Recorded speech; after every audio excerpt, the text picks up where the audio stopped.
ధర్మో విశ్వస్య జగతః ప్రతిష్టా లోకే ధర్మిష్టం ప్రజా ఉపసర్పంతి. ధర్మేణ పాపమపనుదతి ధర్మే సర్వం ప్రతిష్ఠితం తస్మాత్ ధర్మం పరమం వదంతి. ధర్మము జగత్తులో సర్వ ప్రాణులకు మూలాధారం. ధర్మబద్ధ ప్రవర్తన గలవారినే ప్రజలు ఆశ్రయించెదరు. ధర్మము పాపములను దూరము చేయును. ధర్మమందే జగద్వ్యాపారము ప్రతిష్ఠితమై ఉన్నది.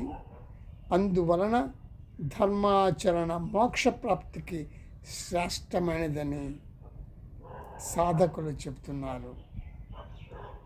కాబట్టి ధర్మాచరణ శ్రేష్టము, ఇది గ్రహించండి.